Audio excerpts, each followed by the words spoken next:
বিসমিল্লাহির রহমানির রহিম। সম্মানিত সুধী, আমি জসিমউদ্দিন নূর নবী নিউ ইয়র্ক ইউএসএ থেকে বলছি। আমি ঢাকা বিশ্ববিদ্যালয়ের একজন প্রাক্তন ছাত্র। আমি বাংলাদেশের রাজনৈতিক বিষয়ে কিছু বলতে চাচ্ছি বা যাচ্ছি। আমি বিশেষভাবে অনুরোধ জানাবো আমাদের মাননীয় প্রধান উপদেষ্টা সম্মানিত প্রফেসর ডক্টর ইউনূস, আপনাকে অনুরোধ জানাবো যে স্যার, আপনি আসছেন অল্প কিছুদিনের জন্য। আপনি তো চিরস্থায়ীর জন্য বাংলাদেশের প্রধান উপদেষ্টা হয়ে আসেন নাই। আপনাকে সাময়িকভাবে একটা রিপেয়ার করার জন্য বাংলাদেশের রাজনীতি যে শূন্যতা হয়েছে, সেই জন্য ছাত্ররা অনুরোধ করে আপনাকে আনি প্রধান উপদেষ্টা করেছে। যদিও 24শে জুলাই যে আন্দোলনে হয়েছিল, এটা একটা বিপ্লবী সরকার হওয়া দরকার ছিল, কিন্তু বিপ্লবী সরকার না হয়ে আপনারা একটা ভুল করেছেন। সেটা হলো আপনারা ইন্টেরিয়াম গভর্নমেন্ট করছেন এবং প্রাক্তন প্রেসিডেন্টকে সুপুকে রেখে আপনারা এটা করেছেন।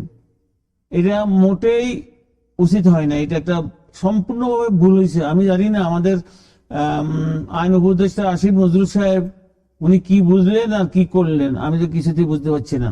বিপ্লবী সরকার হলে তার ধ্যান ধারণা নীতি অন্যরকম, আর অন্তর্বর্তীকালীন সরকার হলে তার নীতি এবং কার্যকলাপ অন্যরকম হবে। তাই আমি আমাদের সম্মানিত শিক্ষক এবং আন্তর্জাতিক খ্যাতি সম্পন্ন নোবেল বিজয়ী ডক্টর ইউনূসকে বলবো, স্যার, আপনি দয়া করে, যেহেতু তাহারা রাজনৈতিক দলগুলো আপনার সাথে জোর জবরদস্তি করতেছে নির্বাচন নিয়ে, আপনি বলতেছেন ডিসেম্বর থেকে জুন, আমি 2025 ডিসেম্বর এবং 2026 জুন পর্যন্ত মধ্যে আপনি নির্বাচন করবেন।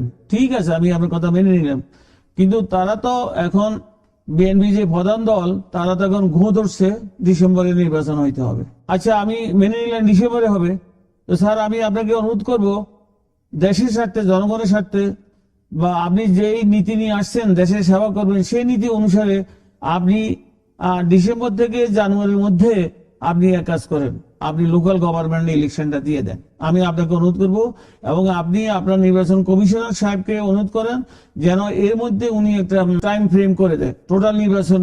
আমি মনে করতেছি যে লোকাল গভর্নমেন্ট যে নির্বাচনটা, যেখানে আমাদের মেয়র, উপজেলা চেয়ারম্যান এবং মেম্বার ইত্যাদি থাকবে, ওদের নির্বাচনটা হয়ে যাক। ওদের নির্বাচনটা আসলে অনেক বৃহত্তর then the member of parliament, MP elections. তো স্যার, আমি ওখানে আপনার নির্বাচন কমিশনার এবং সদস্যগণ যদি ওখানে সুষ্ঠুভাবে নির্বাচন করে, তো ওনাদের একটা বিশেষ অভিজ্ঞতা হবে এবং ওনারা ভুল ত্রুটিগুলা এমপি ইলেকশনে সংশোধন করে রাখতে পারবেন। তাই আপনাকে অনুরোধ জানাচ্ছি, স্যার, আপনি তো চিরস্থায়ী এই ক্ষমতা থাকার জন্য আসেন নাই, আপনি আসছেন মাত্র 1.5 থেকে 2 বছর। আমি বলবো এর চেয়ে বেশি তো হবেই না, কারণ আপনি অনেক বয়স হয়েছে, আপনি এখন রিটায়ার্ড পর্যায়ে আছেন। কাজে আপনি এখন এই যে ঝুট ঝামেলা নিয়ে মাথা ঘামানোর আপনার সময় নাই। আপনি অসুস্থ হয়ে পড়বেন এবং আপনার যে কোনো রোগে ক্ষতি করতে পারে। অলরেডি আপনার আমার মনে হয় একটা হার্টের, যে ফ্রান্সে শুনছি আপনার হার্টের একটু প্রবলেম আছে। তো কাজে আমি আপনাকে বলবো, আপনি জায়গায় চলে যান। আপনি ওদেরকে ইলেকশন দিয়ে রেজাল্ট ঘোষণা করে আপনি আপনার জায়গায় চলে যাবেন। আপনাকে কেউ ধরে রাখতে পারবে না স্যার।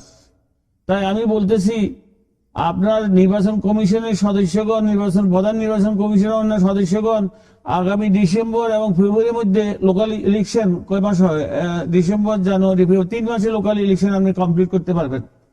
আমি খুবই নিশ্চিত, আমি পূর্বে অনেকগুলো নির্বাচন দেখেছি। তো তাই আমি আপনাকে অনুরোধ করবো, স্যার, আপনি ওইটা ঘোষণা করে দেন।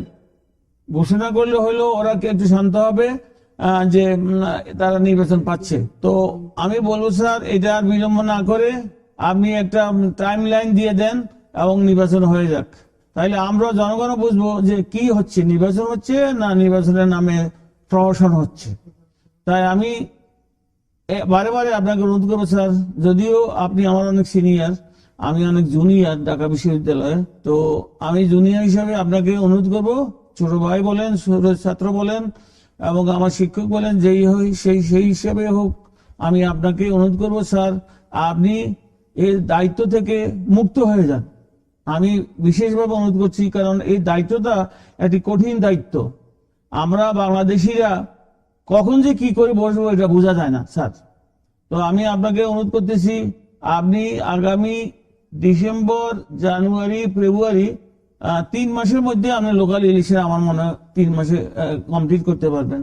আপনি এখন তফসিল ঘোষণা করে দেন, তারপরে আপনি এরপরে আপনাদের যে ভুল ত্রুটিগুলো আপনারা দেখবেন এবং তারপরে আপনি এমপি ইলেকশন দেন। আজকের আমার এই প্রতিবেদনে আমি আপনাকে বিশেষভাবে অনুরোধ জানাচ্ছি স্যার, আপনি ডিসেম্বর, জানুয়ারির মধ্যে নির্বাচনটা দিয়ে দেন। তাহলে লন্ডন থেকে, বাংলাদেশ থেকে যে সমস্ত লোকেরা আপনাকে পিঞ্চিং করতেছে তাদের পিঞ্চিংটা বন্ধ হয়ে যাবে এবং আপনি আপনার ফ্যামিলি নিয়ে ফিরে যাবেন, তারাও তাদের জায়গায় আসবে। তারা যে কি করবে না করবে সেটা আল্লাহ জানে, ভবিষ্যতে জনগণ দেখবে, জনগণ বুঝবে। আপনার এখানে সম্পূর্ণ দায়িত্ব নেওয়ার কোনো, আমার মনে হয় না কোনো যুক্তি আছে। তাই আমি এই কথা বলেই আজকের প্রতিবেদন আমি শেষ করব।